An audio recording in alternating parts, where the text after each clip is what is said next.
rules. The CCP, the United Nations, Council of 13, the Masons, Illuminati, Royal Order of Jesters, Skull and Bones, and the Gates and Rockefeller Foundation. Hey, New World Order! We're coming for you, never forgot 9/11, and we studied your moves. We got your blueprints down, now you're bound to lose. And look us in the eyes when we tighten that noose. Snap, America's coming back for vengeance. Pushed us to the fences, this time's offensive. Snake strikes defensive, so tread on that. Our people went off course, we led them back. So united we stand, divided they fall. Just a torso, no legs and arms. Heads on spikes, all global is gone. It's either that or enslaved with a chip in our arm.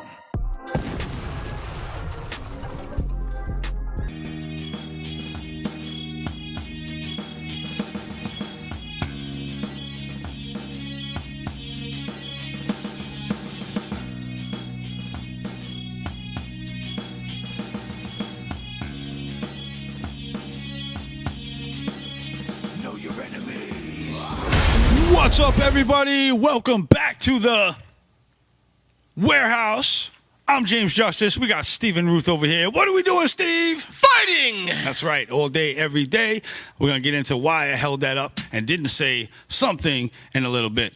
But, this news cycle is crazy, right? And so it was only right to title this episode, What the Hell's Going On? Right? That's what we want to know. Absolutely. That's what we want to know. We want to know what is going on. Exactly. So check this out. We got some awesome Trump news. So did you hear about the $50 million bounty that was put on Maduro's head? No, over in, I did not hear about that. Venezuela. Oh, my God. So Venezuela could have been a really rich, successful country, but they chose to let cartel members run the country, and they took over the oil fields, and they just basically ran the people into the ground with no cares whatsoever. And they've been pumping out narcotics and all types of other stuff in collaboration with China and the fentanyl and all this other stuff. So Trump promised to wage war on these criminal cartels. And so what they're doing right now is they're going to be going against Mexico and Venezuela. They're already putting troops over, like, in the area of Venezuela to take action. And it's going to be absolutely epic because enough is enough with this drug crisis, man. You know what I mean? Absolutely. So then Maduro goes online and he starts screaming at the top of his lungs. And in some clip I saw, he was like, "Oh, you guys will never, ever, ever come here. Bring it on. Like, you got no balls." Like, just I want to see it. It was so funny. And I found a meme that was President Trump, yeah, of all people. Yeah. And I found a meme that would kind of represent what would happen if he ended up meeting with him face to face. So let's run this clip real quick.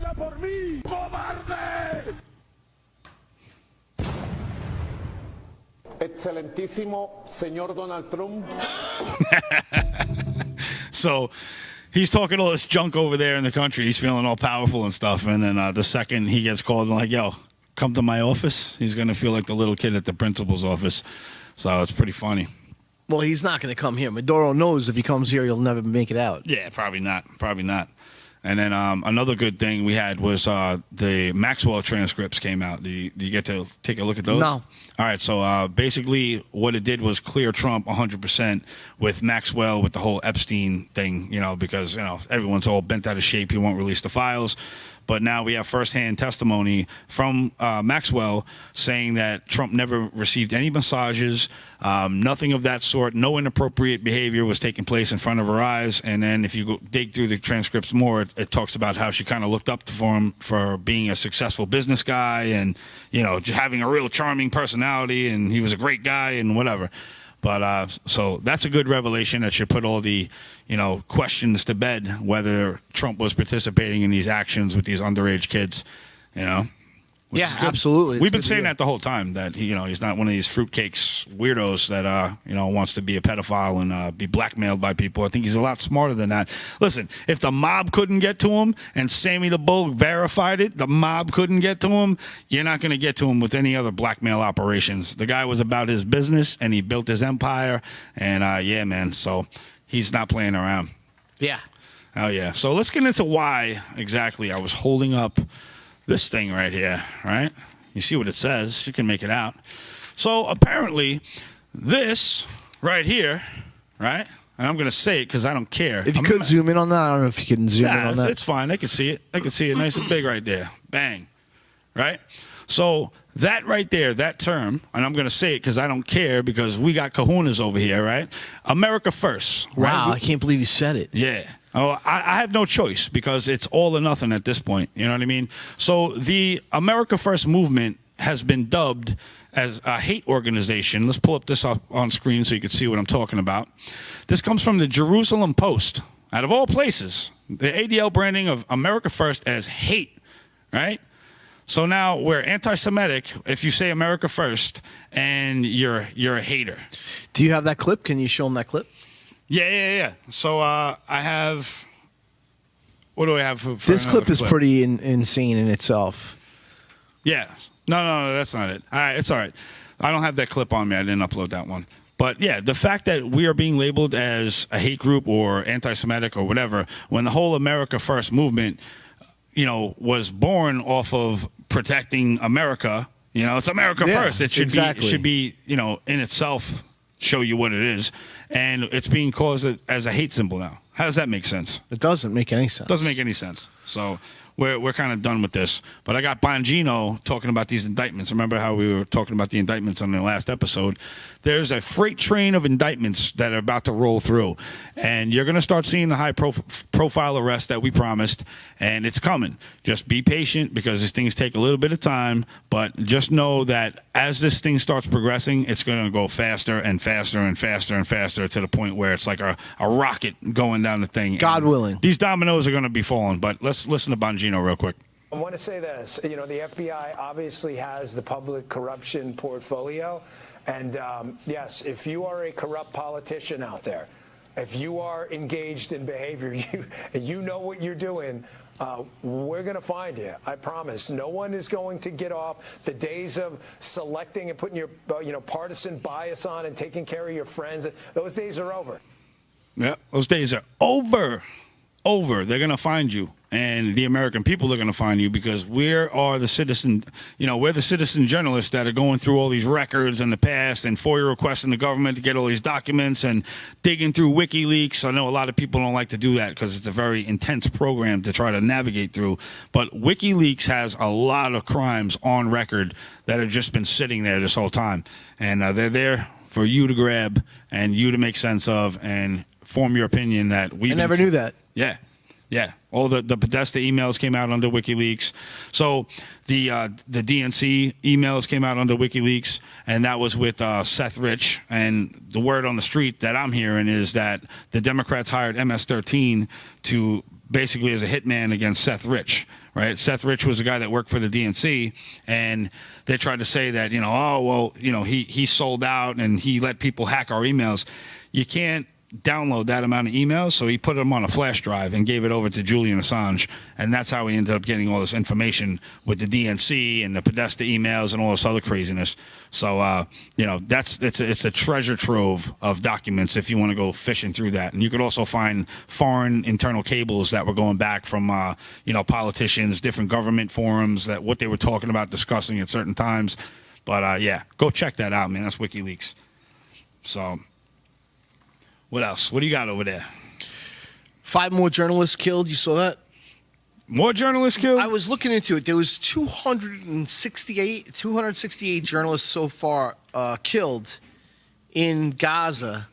That's crazy. And meanwhile, Vietnam was a 20-year conflict, and only 63 journalists were killed. Wow. So you can see this clear targeting of journalists in Gaza. Yeah, pull up asset number 6 real quick. So right here, this was a post I found on Stand With Israel.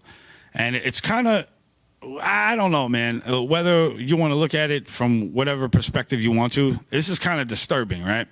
So they have a guy here with the camera. They killed the guy. They put eliminated on the photo like this is a game. You know what I mean? And I don't care what side you're on. I don't care if you're Hamas. I don't care if you're Al-Qaeda. I don't care if whatever it is. If the person is holding a video camera, why would you kill them when they're showing you what's going on the inside of that side? It doesn't make sense. Why would you want to blow up journalists at this level too? And there's also Americans getting killed, and we're going to get into that after the break, because that really gets under my skin.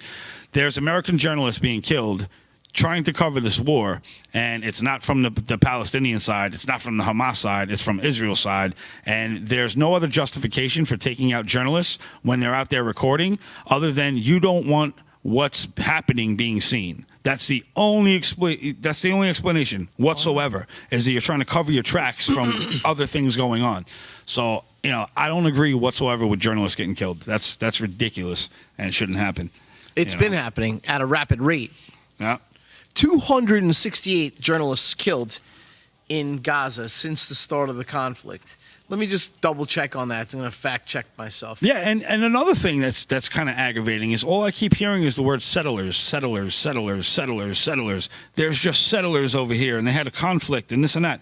Yo, I've been pulling in these videos that just turn your stomach when you see the behavior that's going on over there, right? You're having farms and orchards and olive trees and all types of people that have farmed these fields for generations. It was their great-great-grandparents' land, and they've been there the whole time, and sheep herders and all types of people, and they're just being ran off the land. Like, you know what? This is your house? Doesn't matter. Get out of here. A lot of them are being killed. Yeah, they're being killed. The settlers are killing. They're just moving into villages. Yeah, they're taking over houses. It's a very violent act that's going on, and it's if you look at the defense mechanisms that are behind like Palestine and what's actually going on, it's justified that they're trying to stop these people from taking over their land, and I don't know what it's going to take for people to wake up and realize that this is wrong, but it's wrong. And I came across a video from a guy that was from Long Island, okay? Jewish guy. I saw it. Jewish guy from Long Island. Yeah, and a that few left weeks ago. Long Island to go to Palestine, right. to go become a settler. No, I know that. That's right. Yeah, so he left Long Island to go to Palestine to become a settler over there and force somebody off their land. And the excuses this guy made up to justify why he was there and what he was doing, it's just so ridiculous, flat out on his face, that you'll see. It's You crazy. have the clip? Yeah, I'm gonna play it when we come back from break, and so we're only getting one side of the story, and a lot of the people don't really understand the complex history behind exactly what's going on. They're just taking what they're hearing from the news, and it was the same thing. Weapons of mass destruction. There's weapons of mass destruction same thing that got in us Iraq. into the last conflict. Yeah, and then you got George Bush going, ha, ha, ha, yeah, no weapons over there, ha, ha, ha. So we'll be back with the facts. See you later.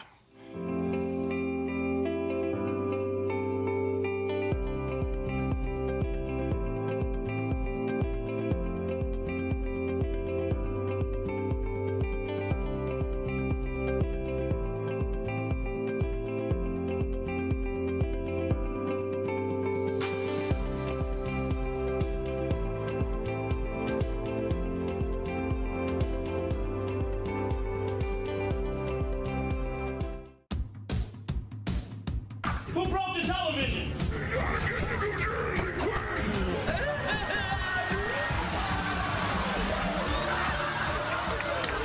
Can we laugh at that? Sounds to me. As of this week, public gay sex will now be mandatory. Am I the only one that could see his lips move? Cheekbones, baby. I'm sorry, maybe I overreacted.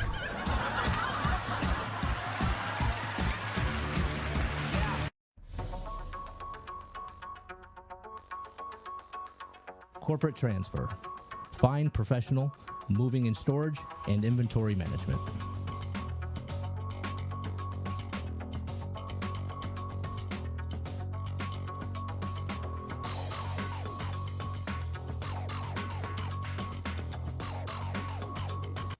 Hey, fellow patriots, it's Cindy Gross here, host of Right for America from your favorite place, the America First Warehouse.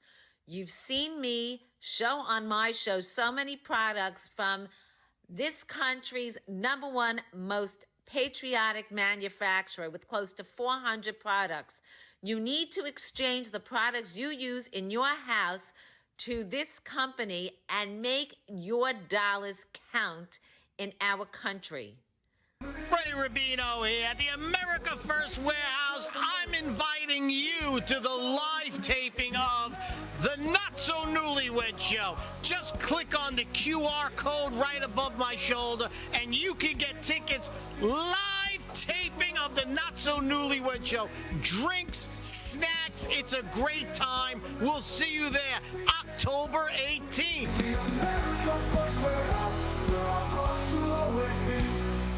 It's me, Joe the Box, the America First Warehouse, most patriotic venue in all the land. The America First Warehouse, a beacon for all to see, a symbol of unity.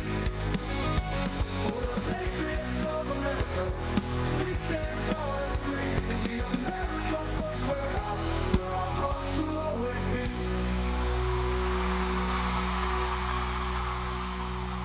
All right. We are back. Make sure you share this out. We're trying to fight these algorithms and the censorship, so it is imperative that you guys share this out so we can crack this code and send this thing to the moon, because we are exposing facts like nobody else. So we're going to slam dunk through some videos real quick. This is the Long Island guy I was talking about that moved over to Palestine as a settler and took these people off their property. Run it! Hello. Hello. Hi, how are you? Hi. Thank God, still alive. Yeah. You're a difficult man to get hold of. Yeah, it's, generally don't interview, but given the circumstances and the bad press that's out there, I decided that we need to do some damage control. Jacob Fauci is an American Israeli. He became infamous after Mona confronted him and the video went viral. Jacob, you know this is not your house. Yes, but if I go, you don't go back. So what's the problem? Why are you yelling at me? I didn't do this. You are stealing my house. And if I don't steal it, someone else is going to steal it. No one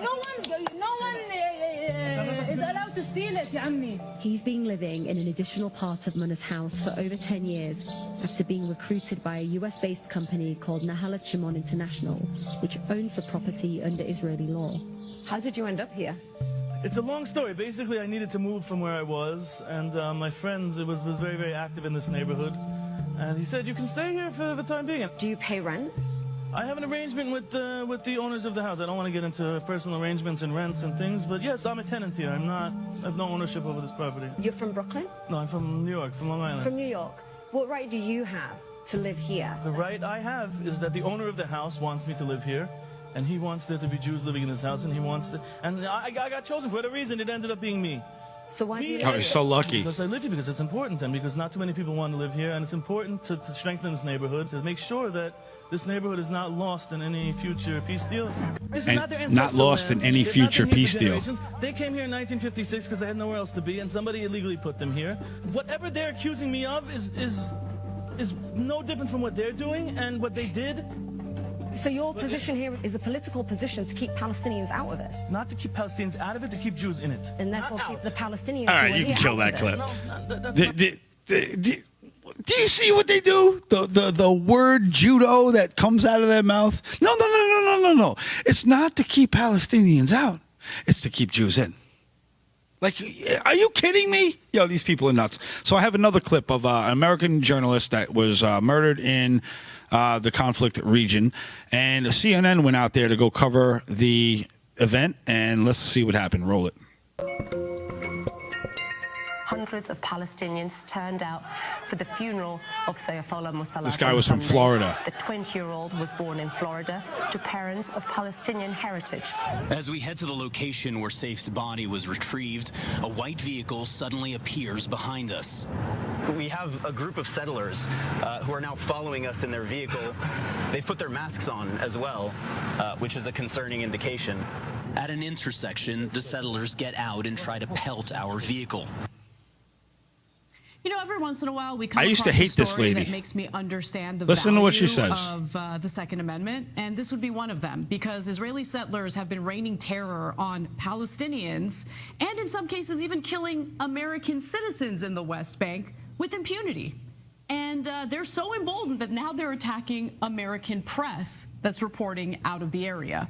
So while reporting on the brutal killing of an American citizen in the West Bank, CNN journalist Jeremy Diamond and his team were actually attacked by Israeli settlers.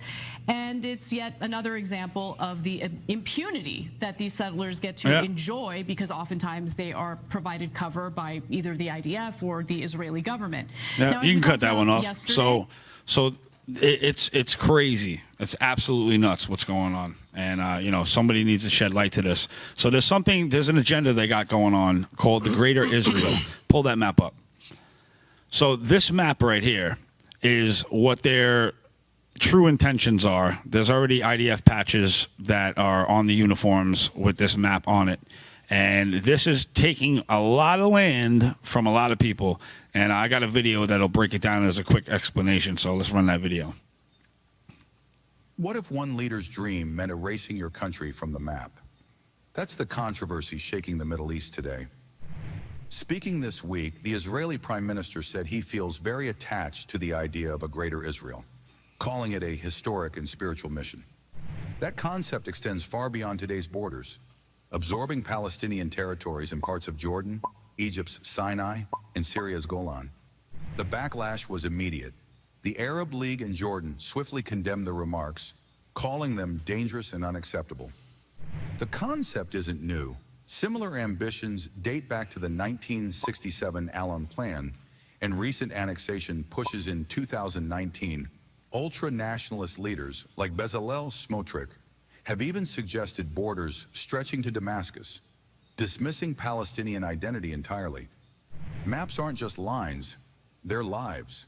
Expanding them risks fueling conflict and erasing hopes for peace. What should the map look like tomorrow? Yeah. This is Map Narratives. Subscribe that's for crazy. more stories So the map can't hide. basically, that's a lot of land expansion. Right? And they keep saying, no, we don't want to expand territory. We don't want to expand territory. And then all of a sudden you have this massive land expansion, which is why? Why? We know why. Because you want to do what you're doing and just running people out of the houses and taking their land. And, you know, it's not right, man. It's not right at all. It's a land grab. Yeah. So let's run this clip of Gaza before and after so you guys could see And it's a genocide. the carnage that's taking place. You got clip number 11.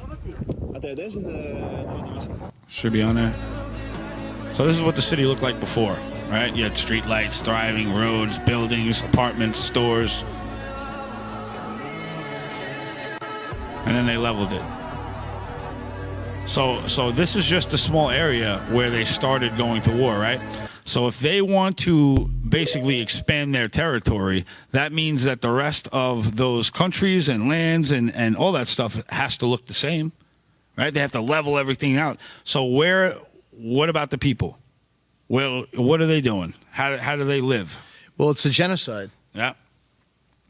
And then check this out. Let's go to that next clip that you just had on. This is how the settlers treat the people of the land. Go ahead, run it.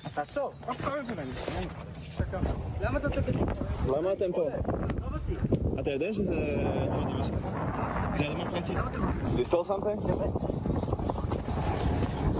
We were attacked by settlers last night, but that's not the news. The news is that the community that we're in right now, Mahayer Adir, is being forced to leave. They finally made the decision a couple of days ago after a year of continued assault by settlers. And the last straw came last Sunday when the settlers set up an outpost inside the village, inside the sheep pen of one of the residents. The settlers started attacking the residents, attacking the activists who are here, and actually last night when I came here 5 minutes after we were attacked by settlers, and there I can see them walk around right now on their conquered territory. And as the villagers were packing up, they brought a cameraman and they brought Tzvi Sukkot, a member of Israeli parliament, so that they so you can cut that one off. So successful ethnic cleansing. They're chasing the settlers off, and it starts to take a dark turn when that's going on overseas, and it's nowhere near us. But when it starts coming to our homeland, it gets kind of scary. So I'm going to show you a active duty U.S. Army soldier that basically got flagged and pulled into the office for having anti-Semitic posts on his Facebook page. And listen to what he's got to say. 20 years of service in the military. Yesterday, I got pulled into an officer's office and counseled for posts that I have on my social media. During the counseling, they told me I'm under investigation as a threat to national security. When I asked for proof, like what the posts were yesterday, they refused to give it to me. They made me come back today to further go over stuff. They gave me the proof, and the proof they gave me are anti-Israel posts. Now, when I joined the military, I took an allegiance to support the United States of America. I did not ever take an allegiance to support Israel. But yet, I am deemed a threat to national security because I do not support Israel and their genocide against the Palestinian people.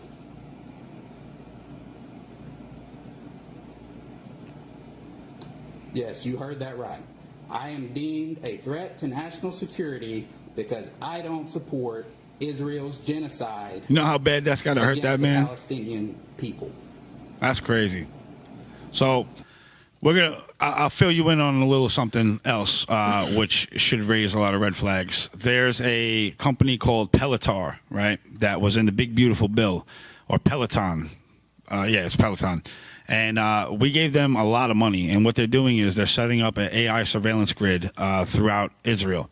And they're basically syncing it to the computers here in the United States because they said that with all the anti-Semitic stuff going on and all the criticism about the war and Netanyahu and all this stuff, that there's not enough people on their force that can possibly go over all these posts. So they need to incorporate AI into this to be able to track down where these posts are coming from, categorize them, let them know in the U.S. where these anti-Semitic people are, and then if you build up a certain amount of things, you're going to get a knock on the door from the FBI or whatever Israeli intelligence is connected through our own government. So it's getting scary, right? You can't have that. You can't have that whatsoever. So when they're so intertwined with us to the point where our own U.S. military soldiers can't speak freely, can't have an opinion, and they're the ones on the front line. You think they would have a say in what's going on, or at least question it, what they've seen and what they've done. And, for all these years, we've been using our military to go invade countries and destroy all their ancient buildings and everything that they have. And you wonder why the world is pissed off at America and Israel, right? Israel's been over there starting shit for a long time. And, I don't blame them for being mad, but we could always correct and rectify the situation through peace and exposing these frauds for what they are. And no more lives lost. And with that, we're going to come back on the other side with a big person in the health freedom movement when it comes to the vaccination policies. And we'll be back with Rita Palma. Stay tuned. Corrupt judges, broken families, families torn apart. This isn't justice. If you've been wronged by the system, join us. Don't stand alone. Hi, I'm Gary Jacobs, president of Americans for Legal Reform. We're the oldest legal reform group in the United States. The justice system in the United States should be transparent, fair, and open to everybody and accessible. Unfortunately, many times that's not the case. At Americans for Legal Reform, we are here to help. Join the movement. Visit AmericansForLegalReform.com and help reform the system before it fails you.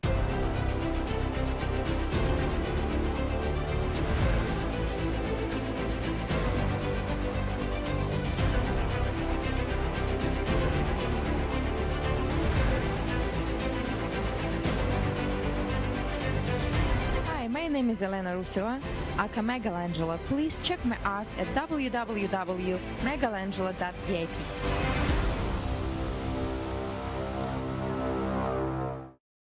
The America First Warehouse Ultra MAGA store for all your MAGA needs. We sell t-shirts, tumblers, flags, hats, sneakers, bumper stickers, and a whole lot more. the most patriotic, America First retail store.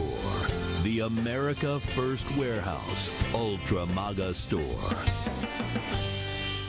The Queens Village Republican Club is America's oldest Republican club, founded in 1875. Situated in President Trump's hometown in Queens, New York, we are America First MAGA Republicans, empowering fellow Republicans to get involved in the game of politics at the grassroots level. We host inspiring monthly club meetings on the first Thursday of each month at 8 p.m. For more information, please go to our website at www.qvgop.org. It's Tuesday here at the America First Warehouse. I am Joe the Box. And I'm John the Blanket. Freddie Rubino here from the America First Warehouse, coming to you live, the most patriotic venue in the land. Welcome to Right for America. I'm James Justice. We got Stephen Ruth over here. What are we doing, Steve? Fighting!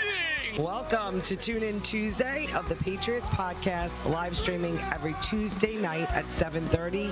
Another edition of On the Right Side here, and you can catch us weekly, Wednesdays at 2 p.m. Eastern Time. And welcome to Liberty's Cage, where we rip the veil off America's broken justice system, prisons that crush spirits, and a society that shuns people who have paid their price. Well, welcome, ladies and gentlemen, to the Kevin Downey Jr. Podcast. Be free, stay free. Welcome to Suffocating in Suburbia with me, your host, Stevie GB.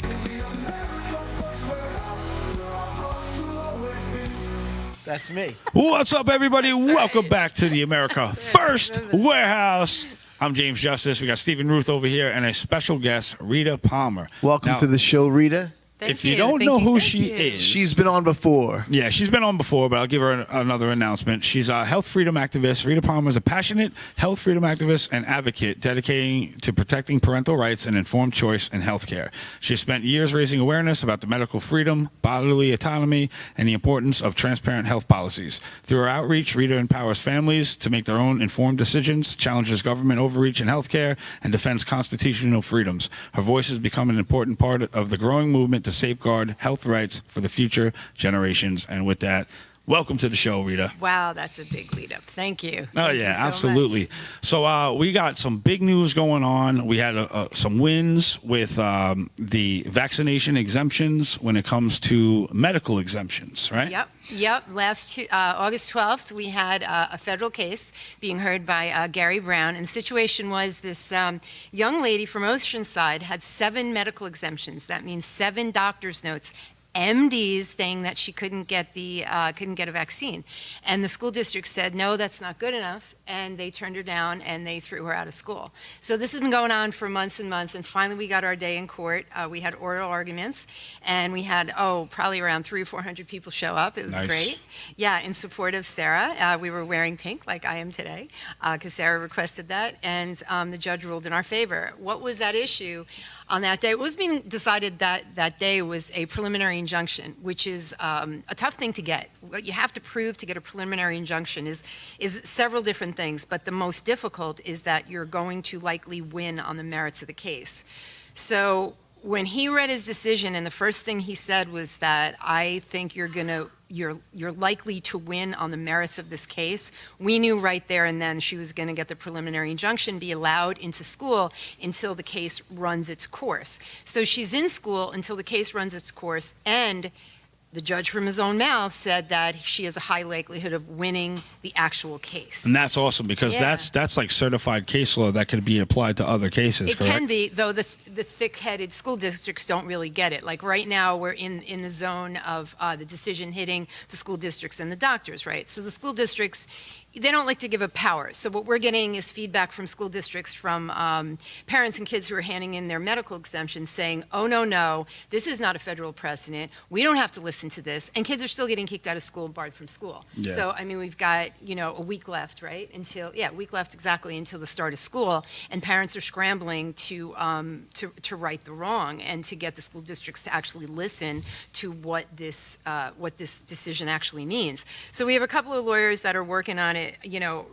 literally round the clock to get the kids back in school. Okay. But the ignorance and the arrogance of the school districts it can't be overstated. Like, I don't really understand where they're coming from, because why would you want to actively keep children out of school? Yeah. Why would you want to do that? I mean, Because they're scared of losing funding. okay, I don't know. I don't know. Even that doesn't really make sense, because as long as they're compliant with the law, they're not going to lose a penny. What I kind of personally think is that New York State DOH is somehow leaning on them and threatening maybe their superintendent's licenses or the principal's licenses or something. Well, yeah, there's a big bureaucracy that goes on, like in between the lines, and it's a shame because the children are the ones affected by it. Yes, and the state, the power mongers go after the kids because it cows the parents. It gets the parents so scared and so intimidated, and they care so much about their children, they don't want to jeopardize them emotionally or in any other way. And it goes down to education, because if the parents don't understand the terminology behind the vaccination schedule, the components involved, the adjuvants, the aluminums, the mercury, all the stuff in there, then they really don't have a fight. When I went up against the school board with the school district with my son when he was younger, What was your fight? I won on personal beliefs exemption before they banned them in New York. Okay. And I went in there and I asked the nurse over the phone. I said, "Hey, can you send my son home with the exemption form for the vaccination?" She goes, "No, they're mandated by the state." I said, "Oh yeah, well, what's a CDPH 8261 form?" She goes, "I'll put it in this folder." Kidding. Yeah, she was pissed. And then I got the form. I filled it out, and then I attached the expedient list of all the ingredients to the vaccines. I highlighted the toxic stuff, and then I put the safety data sheet attached to that. Okay. And when they got it, they looked at it and go, just let him go. And my son didn't get any vaccines in elementary, middle school, or high school, and they never even asked me a question. No kidding. Yeah. And you had to do, let me guess, you had to do absolutely all your own homework. Yeah. They're not forthcoming with any information. No, they won't tell you anything. They don't educate you. They will never The- let you the know. there's a doctors don't religious even know. exemption Back then. Yeah, doctors don't even know. The pediatricians don't know anything. By federal law, you're supposed to know all of the side effects, all of the ingredients before you take a Yep. shot. They don't tell you anything. It's called 54 informed shots, and consent. they don't tell you anything. Nope. And as a matter of fact, if you ask questions, specific questions, hey, can I have an ingredients list? They'll look at you like, no, this is the They give you the schedule. scare tactic from the CDC, the little scare pamphlet. Well, measles kills 500,000 kids a year in the United States. And you're like, what are you talking about? And if you don't take them, we're going to fire you as a patient. You're going to have nowhere Yeah. to go. So yeah, good luck with that. And then you're going to have to get a doctor that doesn't take insurance or whatever. And it's a real struggle. I mean, that's what's happening all over. Not only kids are being denied an education, but children are also being denied health care because Yeah. doctors won't service them because, as we all know, I think at this point, that doctors get incentives Yep. for a certain rate of Vaccinations. vaccinations. Bonuses and trips, and it's between 75 to 85% of their practice has to be vaccinated for them to be enrolled in these programs. But yeah, like Yep. Moderna, Pfizer, all these companies, they give them incentivized trips. Like, full vacation to Mexico paid by us, dinner included, Or better, everything. Mexico is probably not one of the No, bonus. that's probably I talked European That's the cruises. lower end. Yeah, no, a lot of doctors that I talk to be like, "Oh, they'll send you to Cancun, all expenses paid. They send you over here." So, I'm sure if you squeeze them, you can get a European cruise out of it. probably. You might have to go to like what's the other one? If you told them that you GlaxoSmith would and stop, Kline? they'd probably give you a cruise. Probably. I should have told them I had 4 boosters. They probably would have let me on for free. Yeah, and it's not just the incentive, the financial incentive, but it's also the threat of the foot on the neck from the New York State DOH. Yeah. Like the DOH will visit the doctors, threaten their licenses, threaten their standing. There's a blacklist right now of Yeah. doctors that have done absolutely nothing wrong in New York State, but their information is not permitted to be entered into the nicest system, which is the immunization system. Yeah.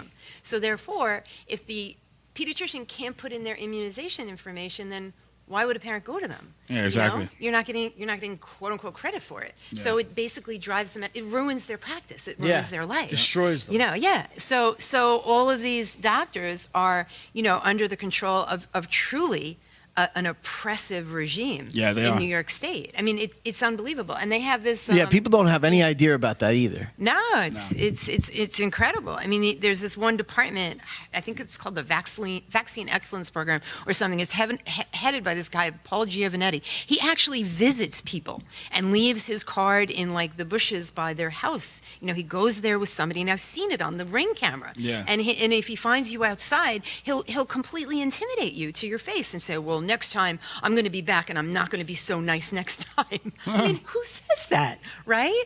And this is our Department of Health. So crazy. I wish he would come to my house. I'll give him a run for his You're money. right. I know. Yeah. Oh, you're on private property. Oh, wait, you don't want to leave? What would you do? Tickle him? Yeah, I'll tickle him. I'll bring out my Elmo doll. Like, come on, you want to have a tickle fight? Well, you can actually, they are trespassing. Yeah. So, you know, I tell people if they visited you once, then put up a sign that says Exactly. no trespassing. Exactly. So they have no right to be there. So, you know, but people are just not really aware of their rights. And when you say, oh, the government and the Department of Health and all this, they just get. They feel overwhelmed like it's a big entity Yeah. when it's actually our employees. They're all our employees. Anything that our tax dollars pay for, they work for us. Yeah, Right. but people get intimidated also at the fact that you have to defend yourself if you're being, attacked, if you're being Yeah. charged. So yeah. And a lot of people don't have the money to go battle in court because too. they could drag it on for 5-10 years and take everything That that you too. own and love and just laugh at you when you're broke. Yeah. You know, and that's the end of your case. Yeah, so what the decision did last week was it relegated basically the schools to clerks. They're no longer in the medical exemption, the medical business at all. Good. Their district doctors have no power, the superintendents, the principals, nobody in the school has any power. They are now processors, they are administrators, they are paper pushers. I love saying that because it's like so insulting. But anyway, so that's their role now. They can't question the substance of the medical exemption.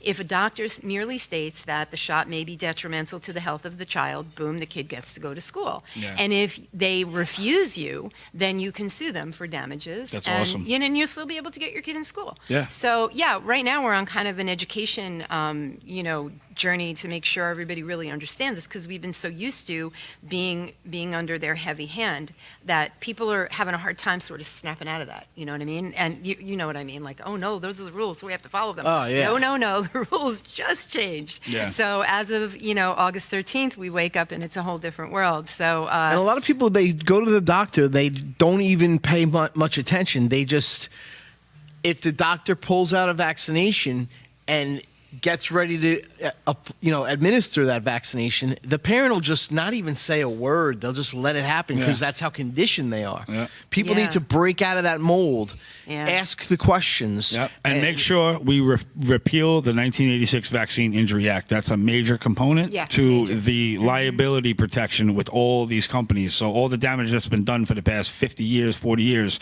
can be reversed and people could finally start suing these companies because I'll tell you right now, the IQ of our nation with all these kids in the past maybe 3 generations, it's bad, man. It's bad. They fried all these kids' brains into scrambled eggs to the point where you see what's going on. No, I know. You see how the kids run around and they're like, yo, why are you acting? Well, you're like 15 and you're acting like an 8-year-old. And it's because their brains were scrambled at a young age, and it's sad. It's sad. or other harm was inflicted on their bodies. Yeah. I mean, there's all kinds of chronic conditions now that exist in our young people that we never heard of. The Amish doesn't have that problem. No, they don't seem to do that. They don't seem to have that problem. Pretty It's rare. They don't pretty have weird. a whole lot of chronic issues in that community, but the chronic disease epidemic has quadrupled in our young people in a mere few decades. So- Exactly, and we're gonna get further into that as soon as we come back from this quick break. So make sure you share it out. The America First Warehouse Ultra MAGA Store for all your MAGA needs. We sell t-shirts, tumblers, flags, hats, sneakers, bumper stickers, and a whole lot more. The most patriotic America First retail store. The America First Warehouse Ultra MAGA Store. Good morning. It's me, Joe the Box, wearing my Border 911 hat signed by Tom Holman, Rodney Scott, and Sarah Carter. The country has had enough The American Horror Story is over. Border 911. Tom Holman is coming through. My brother's son, my friends' children. We're done with it. 100,000 lost lives every single year. God bless you, Tom. Are you a musician, comedian, actor, filmmaker, or artist who stands for traditional American values? Do you believe in the preservation of our nation, our culture, and our freedoms? If you share our passion for America and want to use your talents to make a difference, we want to hear from you. Our mission is clear. Through the arts, we uphold the principles of freedom, faith, family, and the American spirit. It's time to step up to the mic and make your voices heard. So contact us at AmericanConservativeArtists.com. The Queens Village Republican Club is America's oldest Republican club, founded in 1875. Situated in President Trump's hometown in Queens, New York, we are America First MAGA Republicans, empowering fellow Republicans to get involved in the game of politics at the grassroots level. We host inspiring monthly club meetings on the first Thursday of each month at 8 p.m. For more information, please go to our website at www.qvgop.org.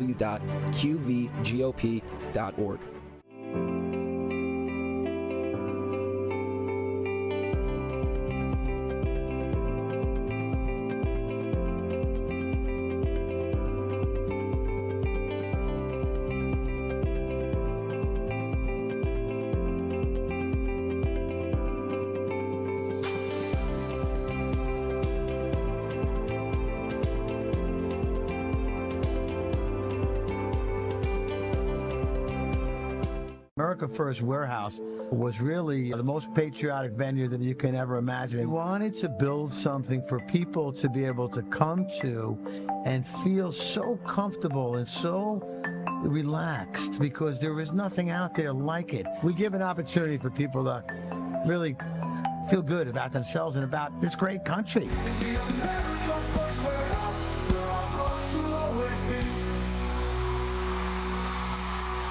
All right. We are back. Ladies and gentlemen, make sure you share this feed out. You're getting a lot of crucial information that you're not going to get anywhere else. So we're going to go back to Rita Palma real quick, and let's get into the meat and potatoes. What do you got for us? Okay, so how everything changed with the medical exemption is, rather than parents having to hand in, 3 inches of medical files with all these detailed reasons as to why a child shouldn't take a vaccine, all you have to hand in is the New York State form signed by a New York State doctor saying that the shot may possibly be harmful to the health of the child for a specific reason. It can be a very simple reason. So in some of the examples that have been successful recently over the past week is, say, if a sibling has been hurt by a vaccine, or if a parent has been hurt, or a parent has a genetic makeup, or a sibling has a genetic makeup that predisposes them to vaccine harm. So really an endless range of different reasons can fit. If the child already had a vaccine reaction, then that can fit squarely with the law. So the requirement is this. To roll it back to the original law, which has been completely corrupted over the years by the Department of Health and regulations that make absolutely no sense, and all they do is victimize people, the statute merely states that if a shot may be detrimental to the health of a child and a New York State physician is willing to sign off on that, then you're good to go with your medical exemption. And that's a common sense law. Why would you have to hand in anything more than that? Why would anybody assume that the doctor is lying? And the judge during the hearing said that actually last week. So why would you assume that the doctor's lying about anything? So if you go to your doctor and you have, say, your child has the MTHFR gene or has had a history of reactions, and you can recount this history to the doctor, and you can also supply them with information that we've come up with. We have documentation that we can provide the general public that's located on a website that I can refer everybody to. We also did a Zoom with all this information. What's that website, everybody. just to throw it out there? You can go to autismactionnetwork.org, and John Gilmore, that's his website. He will send you out a recording of the Zoom. It was about 2 hours long, had a lot of great questions, and Chad Davenport, the attorney that's representing us in this, one of the attorneys, went through all the criteria and how the law has changed. But it really boils down to the doctor is now in control. We flipped the script on the state, and rather than the school administrators doctors and the doctor that's hired by the school district and the Department of Health being in control, now your actual doctor that treats your child is in control. Oh, lo and behold, great. right? So, 3 people who have absolutely nothing to do with your child now have to sit this one out. And the one that really gets to say what goes is your treating physician who knows your child, or you who knows your child and can impart the history of your child to that medical doctor. So it's far simpler right now to get a medical exemption for your child if it's a legitimate medical exemption and they do have a predisposition, or the doctor feels they have a predisposition to possibly being harmed by a particular shot. Now, one caveat is that it has to be renewed every year. Right now, it has to be renewed every year. That may change, but right now, the doctor has to sign off on the form every calendar year. Which is okay? better than nothing. Yeah, I'm sorry, every year, meaning if you hand it in September, then you have to hand it in September again. It doesn't go from like January, you know what I mean? He just needs to sign off on every grade they go up. Yeah, the schools try that trick, which is, crazy. Anyway, so if the school district disputes this, then we'll supply you with all the information you need to argue back and hopefully argue successfully. But if it's not successful and they just ignore you and do what school districts do, then Chad Davenport is willing to take on as many cases as come his way, because he was one of the attorneys in this. He's proud of the decision, and he's extremely enthusiastic about defending the parents that it protects. So that's pretty much the synopsis of how things changed. I mean, it went from Amazing work, by the way. Yeah, really thank you for all your amazing hard work. work. I mean, That's awesome. I wasn't one You of and the everybody. attorneys, but I've certainly seen it through along with a team of so many other people, and I'm happy to say we're finally in a zone where we're starting to really win. Yeah. I've been to DC a couple of times over the summer. We've met with at least 30 different congressional members. We're introducing something called the GRACE Act, which stands for guaranteeing religious accommodation for childhood education. Yeah. So what it does is guarantees a religious exemption to every child for school admission.